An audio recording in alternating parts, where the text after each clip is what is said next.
श्री रामकृष्ण परमहंस वचनामृत। नमस्कार। आज की अमृत वर्षा शुरू करने से पहले आप सभी से प्रेम निवेदन है कि चैनल सब्सक्राइब ज़रूर कीजिए, साथ ही बेल बटन अवश्य दबाएं तथा जो भी इस गहन व संतों के साथ यात्रा में हमारे साथ चलना चाहें उन तक वीडियो शेयर कर ये अमृत वर्षा ज़रूर पहुंचाएं। बेहतर अनुभव के लिए अनुरोध है कि आप अपने हेडफोन का प्रयोग अवश्य करें। आंख बंद कर संतों की संगति व भीतरी दुनिया को एक बार जरूर जिएं। श्री रामकृष्ण परमहंस की संगति जीने के लिए, अनुभव में उतरने के लिए आप सभी से अनुरोध है कि यह सीरीज शुरू से सुनें। श्री रामकृष्ण परमहंस वचनामृत।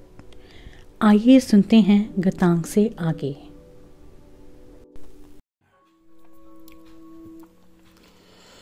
गतांग से आगे। श्री रामकृष्ण दक्षिणेश्वर से गाड़ी पर कलकत्ते की ओर जा रहे हैं। साथ में रामलाल और एक भक्त हैं। फाटक से निकलते ही आपने देखा कि मणि हाथ में 4 फजली आम लिए पैदल आ रहे हैं। मणि को देखकर गाड़ी को रोकने के लिए कहा। मणि ने गाड़ी पर आकर सिर टेक कर प्रणाम किया।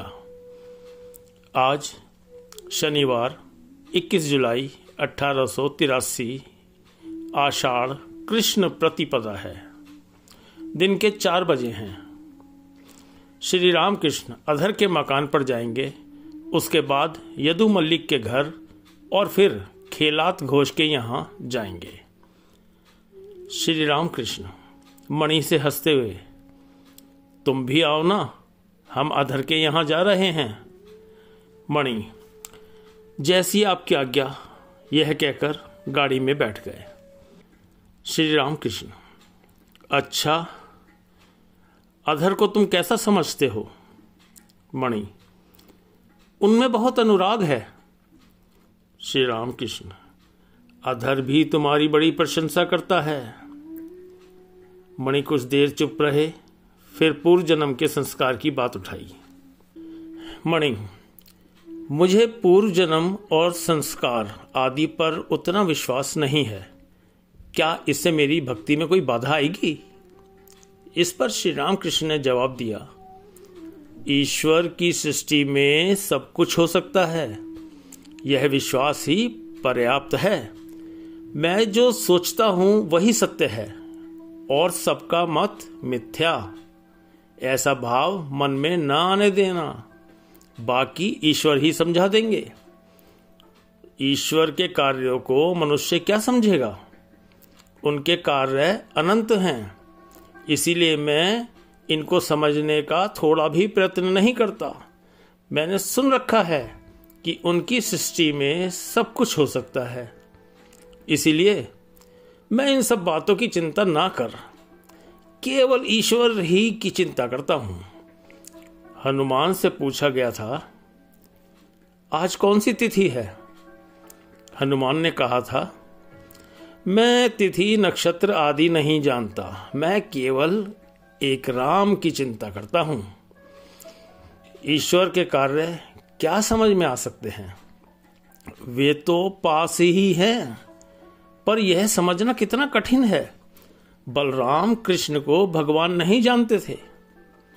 मणि, जी हाँ, जैसे आपने भीष्मदेव की बात कही थी। श्री रामकृष्ण, हाँ हाँ, क्या कहा था, कहो तो। मणि, भीष्मदेव शरशैया पर पड़े रो रहे थे। पांडवों ने श्री कृष्ण से कहा, भाई, ये कैसा आश्चर्य है, पितामह इतने ज्ञानी होकर भी मृत्यु का विचार कर रो रहे हैं। श्री कृष्ण ने कहा, उनसे पूछो ना, क्यों रोते हैं? भीष्मदेव बोले, मैं यह विचार कर रोता हूं कि भगवान के कार्यों को कुछ भी न समझ सका। हे कृष्ण, तुम इन पांडवों के साथ फिरते हो, पग पग पर इनकी रक्षा करते हो, फिर भी इनकी विपद का अंत नहीं। श्री रामकृष्ण, ईश्वर ने अपनी माया से सब कुछ ढक रखा है, कुछ जानने नहीं देते। कामनी और कांचन ही माया है। इस माया को हटाकर जो ईश्वर के दर्शन करता है वही उन्हें देख पाता है।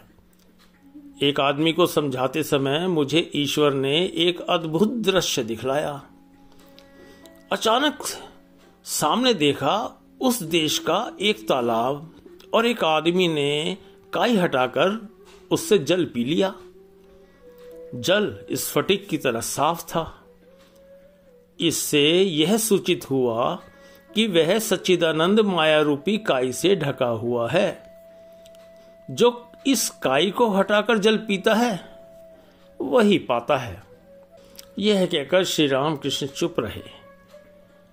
फिर बोलने लगे, ये सब बड़ी ऊंची बातें हैं। यह देखो, कोई मानो मेरा मुंह दबा देता है। योनि में ईश्वर का वास प्रत्यक्ष देखा था। कुत्ता और कुतिया के समागम के समय देखा था।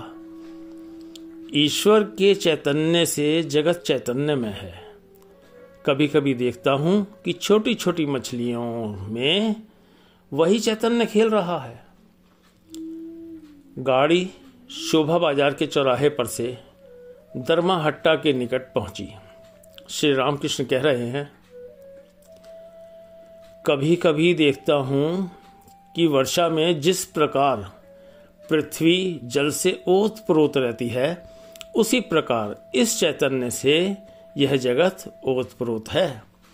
इतना सब दिखलाई तो पड़ता है, पर मुझे अभिमान नहीं होता। मणि सहास्य, आपका अभिमान कैसा? श्री रामकृष्ण, शपथ खाकर कहता हूं, थोड़ा भी अभिमान नहीं होता। मणि, ग्रीस देश में सुकरात नाम का एक आदमी था। यह देववाणी हुई थी कि सब लोगों में वही ज्ञानी है। उसे आश्चर्य हुआ। बहुत देर तक निर्जन में चिंता करने पर उसे भेद मालूम हुआ।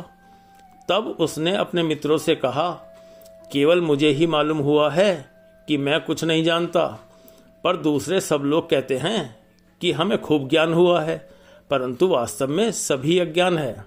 इस पर श्री रामकृष्ण बोले, मैं कभी कभी सोचता हूं कि मैं जानता ही क्या हूं कि इतने लोग यहां आते हैं। वैष्णव चरण बड़ा पंडित था। वह कहता था कि तुम जो कुछ कहते हो वह सब शास्त्रों में पाया जाता है। तो फिर तुम्हारे पास क्यों आता हूं? तुम्हारे मुंह से वही सब सुनने के लिए। मणि, आपकी सब बातें शास्त्र से मिलती हैं। नवदीप गोस्वामी भी उस दिन पानीहाटी में यही बात कहते थे। आपने कहा था कि गीता गीता बार बार रटने से त्यागी त्यागी हो जाता है, वास्तव में तागी होता है। परंतु नवदीप गोस्वामी ने कहा कि तागी और त्यागी दोनों का एक ही अर्थ है। तग एक धातु है, उसी से तागी बनता है। श्री रामकृष्ण, मेरे साथ क्या दूसरों का कुछ मिलता जुलता है? किसी पंडित या साधु का? मणि, आपको ईश्वर ने स्वयं अपने हाथों से बनाया है और दूसरों को मशीन में डालकर, जैसे नियम के अनुसार सृष्टि होती है। श्री रामकृष्ण सहास्य, रामलाल आदि से, अरे कहता क्या है ये? श्री रामकृष्ण की हंसी रुकती ही नहीं। अंत में जब उन्होंने कहा, शपथ खाता हूं, मुझे तनिक भी अभिमान नहीं होता। मणि, विद्या से एक लाभ होता है, उससे कुछ मालूम हो जाता है कि मैं कुछ नहीं जानता और मैं कुछ नहीं हूं।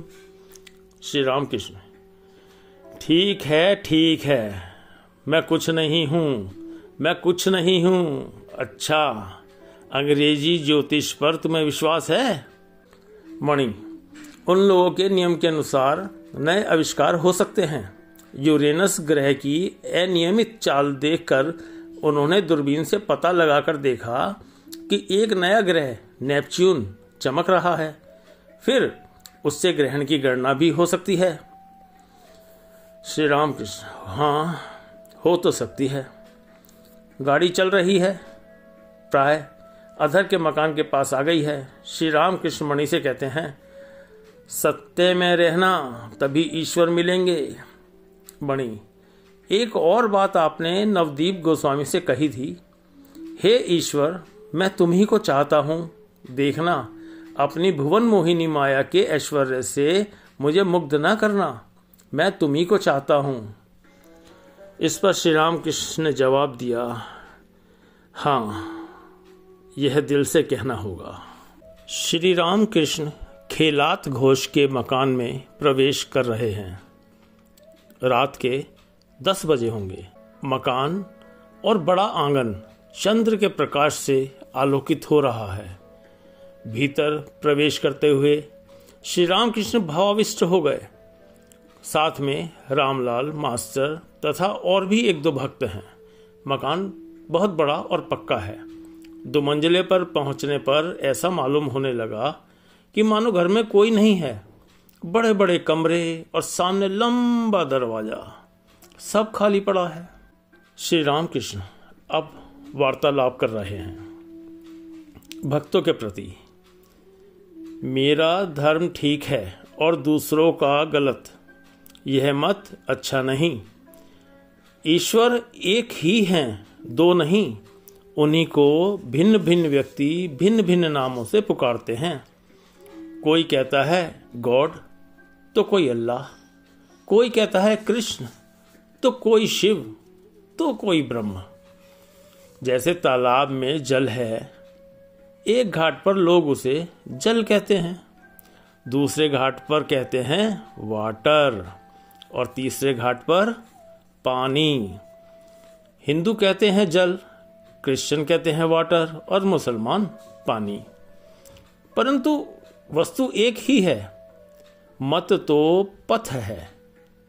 एक एक धर्म मत, एक एक पथ है जो ईश्वर की ओर ले जाता है।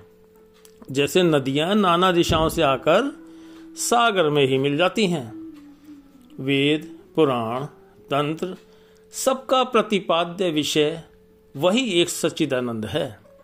वेदों में सच्चिदानंद ब्रह्म, पुराणों में सच्चिदानंद कृष्ण, तंत्रों में सच्चिदानंद शिव कहा है। सच्चिदानंद ब्रह्म, सच्चिदानंद कृष्ण, सच्चिदानंद शिव एक ही हैं। वैष्णव भक्त, महाराज ईश्वर का चिंतन भला क्यों करें? इस पर श्री रामकृष्ण बोले, देखो, यह बोध यदि रहे तो फिर वह जीवन मुक्त ही है। परंतु सब में यह विश्वास नहीं होता। केवल मुंह से कहते हैं ईश्वर है, उन्हीं की इच्छा से सब कुछ हो रहा है। यह विषयासक्त लोग सुन भर लेते हैं, इस पर विश्वास नहीं करते। विषयासक्त लोगों का ईश्वर कैसा होता है जानते हो? जैसे माँ काकी का झगड़ा सुनकर बच्चे भी झगड़ने लगते हैं और कहते हैं मेरे ईश्वर हैं। क्या सभी लोग ईश्वर की धारणा कर सकते हैं? उन्होंने भले आदमी भी बनाए हैं और बुरे आदमी भी, भक्त भी बनाए हैं और अभक्त भी, विश्वासी भी बनाए हैं और अविश्वासी भी। उनकी लीला में सर्वत्र विविधता है। उनकी शक्ति कहीं अधिक प्रकाशित है तो कहीं कम। सूर्य का तेज मिट्टी की अपेक्षा जल में अधिक प्रकाशित होता है, फिर जल की अपेक्षा दर्पण में अधिक प्रकाशित होता है। फिर भक्तों के बीच अलग अलग श्रेणियां हैं, उत्तम भक्त, मध्यम भक्त, अधम भक्त। गीता में ये सब बातें हैं। श्री रामकृष्ण, अधम भक्त कहता है ईश्वर बहुत दूर आकाश में है। मध्यम भक्त कहता है ईश्वर सर्वभूतों में चेतना के रूप में है, प्राण के रूप में विद्यमान है।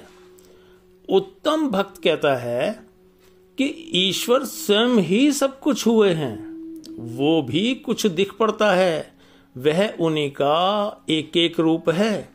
वे ही माया, जीव, जगत आदि बने हैं, उनके सिवा दूसरा कुछ भी नहीं है।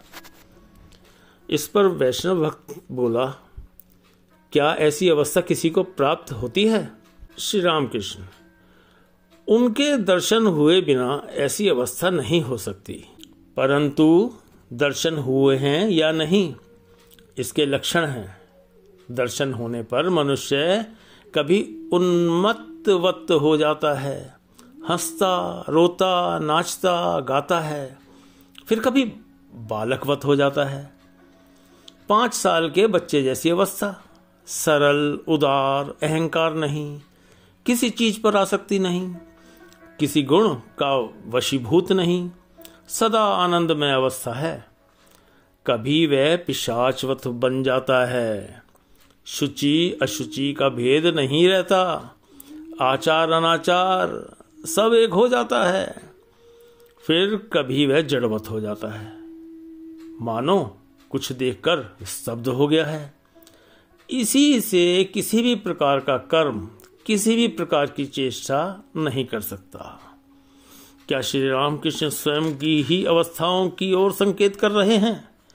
श्री रामकृष्ण वैष्णव भक्त से, तुम और तुम्हारा यह ज्ञान है, मैं और मेरा यह अज्ञान है। हे ईश्वर, तुम करता हो, मैं अकर्ता, यही ज्ञान है। हे ईश्वर, सब कुछ तुम्हारा है, देह, मन, घर, परिवार, जीव, जगत, यह सब तुम्हारा ही है, मेरा कुछ नहीं। इसी का नाम ज्ञान है। जो अज्ञानी है वही कहता है कि ईश्वर वहां बहुत दूर है। जो ज्ञानी है वह जानता है कि ईश्वर यहाँ अत्यंत निकट, हृदय के बीच अंतर्यामी के रूप में विराजमान है। फिर उन्होंने स्वयं भिन्न भिन्न रूप भी तो धारण किए हैं। परिच्छेद 47। आषाढ़ की कृष्णा तृतीया तिथि है, 22 जुलाई 1883। आज रविवार है। भक्त लोग अवसर पाकर श्री रामकृष्ण के दर्शन के लिए फिर आए हैं। श्री रामकृष्ण भोजन के बाद थोड़ी देर आराम कर चुके हैं। कमरे में मणिमल्लिक आदि भक्त भी बैठे हैं। मणिमल्लिक पुराने ब्रह्म भक्त हैं।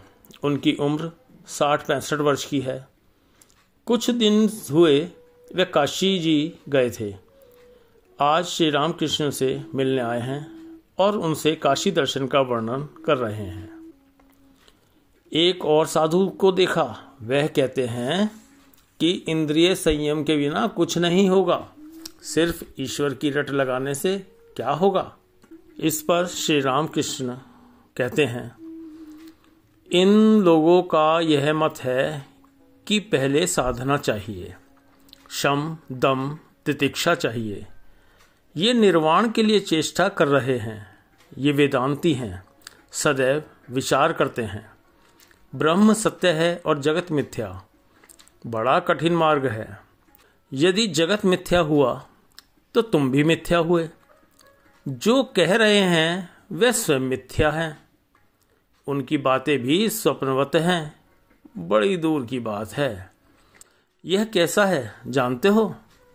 जैसे कपूर जलाने पर कुछ भी शेष नहीं रहता, लकड़ी जलाने पर राख तो बाकी रह जाती है। अंतिम विचार के बाद समाधि होती है। तब मैं, तुम, जगत, इन सब का कोई पता ही नहीं रहता। पद्मलोचन बड़ा ज्ञानी था, परंतु मैं माँ माँ कहकर प्रार्थना करता था, तो भी मुझे खूब मानता था। वह बर्दवान राज का सभा पंडित था। कलकत्ते में आया था। कामार हाटी के पास एक बाग में रहता था। पंडित को देखने की मेरी इच्छा हुई। मैंने हृदय को यह जानने के लिए भेजा कि पंडित को अभिमान है या नहीं। सुना कि अभिमान नहीं है। मुझसे उसकी भेंट हुई। वह तो उतना ज्ञानी और पंडित था, परंतु मेरे मुंह से राम प्रसाद के गाने सुनकर रो पड़ा। बातें करते ऐसा सुख मुझे कहीं और नहीं मिला। उसने मुझसे कहा, भक्तों का संग करने की कामना त्याग दो, नहीं तो तरह तरह के लोग हैं, वे तुमको गिरा देंगे। वैष्णव चरण के गुरु उत्सवानंद से उसने पत्र व्यवहार करके विचार किया था। मुझसे कहा, आप भी जरा सुनिए। एक सभा में विचार हुआ था, शिव बड़े हैं या ब्रह्मा। अंत में पंडितों ने पद्मलोचन से पूछा। पद्मलोचन ऐसा सरल था कि उसने कहा, मेरे 14 पुरखों में से किसी ने न तो शिव को देखा और न ब्रह्मा को ही। कामिनी कांचन का त्याग सुनकर एक दिन उसने मुझसे कहा, उन सब का त्याग क्यों कर रहे हो? यह रुपया है, यह मिट्टी है, यह भेद बुद्धि तो अज्ञान से पैदा होती है। मैं क्या कह सकता था? बोला, क्या मालूम, पर मुझे रुपया पैसा आदि रुचता नहीं है। एक पंडित को बड़ा अभिमान था। वह ईश्वर का रूप नहीं मानता था, परंतु ईश्वर का कार्य कौन समझे। वह आद्या शक्ति के रूप में उसके सामने प्रकट हुए। पंडित बड़ी देर तक बेहोश रहा। जरा होश संभालने पर लगातार का अर्थात काली की रट लगाता रहा। तभी एक भक्त ने पूछा, महाराज, आपने विद्यासागर को देखा है? कैसा देखा? श्री रामकृष्ण, विद्यासागर के पांडित्य है, दया है, परंतु अंतर्दृष्टि नहीं है। भीतर सोना दबा पड़ा है। यदि इसकी खबर उसे होती तो इतना बाहरी काम जो वह कर रहा है वह सब घट जाता और अंत में एकदम त्याग हो जाता। भीतर हृदय में ईश्वर है, यह बात जानने पर उन्हीं के ध्यान और चिंतन में मन लग जाता।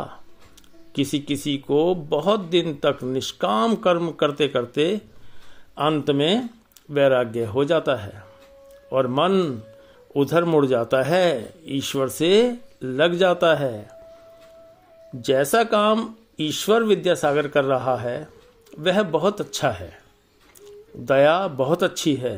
दया और माया में बड़ा अंतर है। दया अच्छी है, माया अच्छी नहीं। माया का अर्थ है आत्मियों से प्रेम, अपनी स्त्री, पुत्र, भाई, बहन, भतीजा, भांजा, माँ, बाप, इन्हीं से प्रेम। दया अर्थात सब प्राणियों से समान प्रेम। तभी मास्टर ने पूछा, क्या दया भी एक बंधन है? इस पर श्री रामकृष्ण बोले, वह तो बहुत दूर की बात ठहरी। दया सतोगुण से होती है। सतोगुण से पालन, रजोगुण से सृष्टि और तमोगुण से संहार होता है। परंतु ब्रह्म सत्व रज तम इन तीनों गुणों से परे है, प्रकृति से परे है। जहां यथार्थ तत्व है वहां तक गुणों की पहुंच नहीं। जैसे चोर डाकू किसी ठीक जगह पर नहीं जा सकते, वे डरते हैं कि कहीं पकड़े न जाएं। सत्व रज तम ये तीनों गुण डाकू हैं। एक कहानी सुनाता हूं, सुनो। एक बार एक आदमी जंगल की राह से जा रहा था कि 3 डाकुओं ने उसे पकड़ा। उन्होंने उसका सब कुछ छीन लिया। एक डाकू ने कहा, अब इसे जीवित रहने से क्या लाभ? यह कहकर वह तलवार से उसे काटने लगा। तभी दूसरे डाकू ने कहा, नहीं नहीं नहीं जी, काटने से क्या होगा? ऐसा करते हैं, इसके हाथ पैर बांधकर यहीं छोड़ देते हैं। वैसा करके डाकू उसे वहीं छोड़कर चले गए। थोड़ी देर बाद उनमें से एक लौट आया और बोला, ओह, तुम्हें तो चोट लगी है, आओ मैं तुम्हारा बंधन खोल देता हूं। उसे मुक्त कर डाकू ने कहा, आओ मेरे साथ, तुम्हें सड़क पर पहुंचा दूं। बड़ी देर में सड़क पर पहुंचकर उसने कहा, इस रास्ते से चले जाओ, वह तुम्हारा मकान दिखता है। तब उस आदमी ने डाकू से कहा, भाई आपने बड़ा उपकार किया, अब आप भी चलिए मेरे मकान तक, आइए। डाकू ने कहा, नहीं, मैं वहां नहीं आ सकता, पुलिस को खबर लग जाएगी। यह संसार ही जंगल है। इसमें सत्व, रज, तम ये 3 डाकू रहते हैं। ये जीवों का तत्वज्ञान छीन लेते हैं। तमोगुण मारना चाहता है, रजोगुण संसार में फंसाता है और सतोगुण रज और तम से बचाता है। सत्वगुण का आश्रय मिलने पर काम, क्रोध आदि तमोगुण से रक्षा होती है। फिर सतोगुण जीवों का संसार बंधन तोड़ देता है। पर सतोगुण भी डाकू है, वह तत्व ज्ञान नहीं दे सकता। हाँ, वह जीव को उस परम धाम में जाने की राह तक पहुंचा देता है और कहता है, वह देखो तुम्हारा मकान वह दिख रहा है। जहां ब्रह्म ज्ञान है वहां से सतोगुण भी बहुत दूर है। ब्रह्म क्या है यह मुंह से नहीं बताया जा सकता। जिसे उसका ज्ञान होता है वह फिर खबर नहीं दे सकता। लोग कहते हैं कि काले पानी में जाने पर जहाज फिर लौटता नहीं। 4 मित्रों ने घूमते फिरते हुए ऊंची दीवार से घिरी एक जगह देखी। भीतर क्या है यह देखने के लिए सभी बहुत ललचाए। एक दीवार पर चढ़ गया। झांक कर उसने जो देखा तो दंग रह गया और हा हा हा हा करते हुए भीतर कूद पड़ा। फिर कोई खबर नहीं दी। इस तरह जो चढ़ा वही हा हा हा हा करते हुए भीतर कूद गया। फिर खबर कौन दे? जड़ भरत दत्तात्रेय ये ब्रह्म दर्शन के बाद फिर खबर नहीं दे सके। ब्रह्म ज्ञान के उपरांत समाधि होने से फिर अहम नहीं रहता, मैं भस्म हो जाता है। इसीलिए राम प्रसाद ने कहा है, यदि अकेले संभव ना हो तो मन राम प्रसाद को साथ ले। मन का लय होना चाहिए। फिर राम प्रसाद का अर्थात अहम तत्व का भी लय होना चाहिए, तब कहीं वह ब्रह्म ज्ञान मिल सकता है। एक भक्त, महाराज क्या सुखदेव को ज्ञान नहीं हुआ था?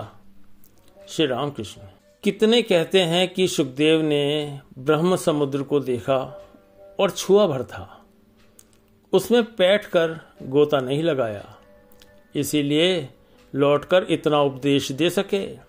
कोई कहता है ब्रह्म ज्ञान के बाद वे लौट आए थे लोक शिक्षा देने के लिए। परीक्षित को भागवत सुनाना था और कितनी ही लोक शिक्षा देनी थी, इसीलिए ईश्वर ने उनके संपूर्ण अहम तत्व का लय नहीं किया, एकमात्र विद्या का अहम रख छोड़ा। शेष क्रमशः। हमारे चैनल को सब्सक्राइब अगर नहीं किया तो ज़रूर करें। वह इस वीडियो को जिन लोगों तक आपको लगे पहुंचना चाहिए उन तक ज़रूर पहुंचाएं। मिलते हैं जल्दी। धन्यवाद।